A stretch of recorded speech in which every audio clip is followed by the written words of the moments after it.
है गाइस, कैसे फिर सब बढ़िया मज़े में। तो फिर आज की वीडियो है एक ब्लैक स्पॉट के ऊपर। यानी कि हमारे सब्सक्राइबर ने कॉल किया था, पता है नंबर कहाँ से लिए, मेरे पर कॉल किया था उन्होंने और मुझे बोला कि मेरी एलईडी के अंदर एक बड़ा सा धब्बा आ रहा है, ब्लैक कलर का ब्लैक स्पॉट आ रहा है, उसको हम कैसे रिमूव कर सकते हैं। आधा घंटा मेरे से कॉल पर बात की, उनको मैंने एक ही बात समझाई, अगर पैनल के अंदर है तो सही नहीं होगा, और किस टाइप का स्पॉट है तो सही नहीं होगा, और किस टाइप का है तो आप उसको सही करवा सकते हैं मार्केट में। तो चलिए वीडियो फटाफट स्टार्ट करते हो। आपने इस चैनल को अभी तक सब्सक्राइब नहीं कराया तो सब्सक्राइब कर दें। तो आप देख सकते हैं यहाँ पर सबसे पहले तो ये चीज़, अगर आपकी एलईडी के अंदर कुछ इस टाइप का ये प्रॉब्लम है तो आप इसको सॉल्व नहीं कर सकते। ये प्रॉब्लम कैसे होती है, बारिश में कहीं एलईडी आपने रखी है, कहीं दीवार पर टांगी हुई है, ऊपर से कोई पानी वगैरह अंदर गिर जाता है तो ब्लैक कलर का धब्बा बन जाता है, या फिर डिस्प्ले में थोड़ी थोड़ी सी लाइनिंग इस टाइप की कुछ बन जाती है, वो आप रिमूव नहीं कर सकते, जो कि धब्बे टाइप लगती है। ब्लैक कलर है, जो ब्लैक स्पॉट है, कोई और कलर का कोई स्पॉट्स बना हुआ है, तो वो वहाँ पर रिमूव नहीं हो सकता। किसी भी मैकेनिक के पास जाओगे, भले आप खुलवाओगे तो पैनल वो क्रैक हो जाएगा, पर वो रिमूव नहीं हो सकता। और आपको एक छोटी सी चीज़ आपके साथ और भी एक शेयर करना चाहता हूँ। अगर आप अपनी एलईडी टीवी रिपेयर करवाएं तो कोई प्रोफेशनल जो रिपेयरिंग वाला है उसी के पास करवाएं, जो लोकल जो बैठे हैं उनके पास नहीं खुलवाएं। क्योंकि क्या होता है, जब आप एलईडी खुलवा देते हैं उस टाइम खुल जाएगी, जब फिटिंग की बारी आती है उस टाइम उस पर हल्का सा भी अगर एक्स्ट्रा प्रेशर किसी भी कोने में अगर पड़ा तो फिर आपका पैनल क्रैक हो जाएगा। मैंने ऐसे बहुत सारे एलईडी देखे, मेरे फ्रेंड का भी एलईडी था, वो ऐसे ही क्रैक हुआ था। एक साइड से तो ज़्यादा प्रेशर दे दिया और एक साइड से हल्का सा ऊपर था, तो फिर पैनल हल्का सा बेंड हो गया तो वो क्रैक हो गया। और आप देख सकते हैं यहाँ पर ये कुछ इस टाइप का, अगर इस टाइप का ये आपके डिस्प्ले में आ रही है, कुछ लाइनिंग आ रही है, हल्की हल्की से चल रही है लाइनिंग वगैरह डिस्प्ले में, तो आप ये सॉल्व करवा सकते हैं बिल्कुल ही सस्ती प्राइस में। अब आपका मैकेनिक कितने पैसे लेता है वो मुझे पता नहीं, पर इस टाइप की प्रॉब्लम आप सॉल्व करवा सकते हैं बिल्कुल ही सस्ते में। यानी कि मैकेनिक खोलने के 500 रुपये चार्ज लेगा और सही करने के 500 रुपये, यानी 1000 रुपये में आप अपना पैनल सही करवा सकते हैं। इसमें क्या होता है कि एलईडी जो टीवी होती है उसकी जो एक स्ट्रिप होती है जो कि मेन बोर्ड में लगती है, मदर बोर्ड में, उस बोर्ड की स्ट्रिप में अगर कोई भी छोटा सा फॉल्ट हो, या कोई एक आधा वायर अंदर से एक आधी लाइन अगर डिसमिस है, कुछ प्रॉब्लम है उस लाइन को, तो वो रिपेयर हो जाता है आज के टाइम में। पहले नहीं होता था, पर आज के टाइम में सब कुछ पॉसिबल है, सब कुछ रिपेयर हो सकता है। तो उस लाइन को वापस तैयार करके वापस कनेक्ट कर देते हैं और उसको वापस सॉल्व कर देते हैं, जिससे कि जो लाइनिंग ऐसे चलती है डिस्प्ले में, जैसे आपको यहाँ पर दिख रही होगी, इस टाइप लाइनिंग जो चल रही है उसको आप सॉल्व करवा सकते हैं बिल्कुल ही कम प्राइस में। बाकी अगर आप कहीं जाएंगे और किसी मैकेनिक को बोलेंगे ये लाइनिंग आ रही है, तो वैसा ही बोलेगा कि पैनल चेंज करना पड़ेगा।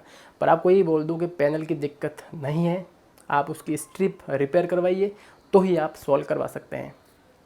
और कभी कभी ऐसा होता है, किसी केस में ऐसा होता है कि इस टाइप का कोई स्पॉट है डिस्प्ले में, तो जो बैक साइड में जो बटर पेपर होता है जो सबसे बैक में लगता है उसको आप क्लीन करवा सकते हैं।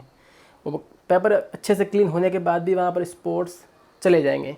इसमें क्या होता है कि अगर आप लंबे टाइम से एलईडी चला रहे हैं, बहुत टाइम हो गया एलईडी को, बहुत साल से आप उसको चला रहे हैं, तो वहाँ पर डस्ट या फिर किसी और कारण से भी वहाँ पर हल्का सा स्पॉट्स बन सकता है, और उसको भी आप क्लीन करवाएंगे तो आपका वो प्रॉब्लम सॉल्व हो जाएगा। आपको कोई भी रिपेयरिंग करवाने की ज़रूरत नहीं है, खाली उस जो पीछे जो बटर पेपर है या फिर वाइट पेपर, उसको कुछ भी बोलते होंगे, वो आपको क्लीन करवाना होता है। तो आपको वहाँ पर एकदम सही से एकदम क्लीन दिखेगा।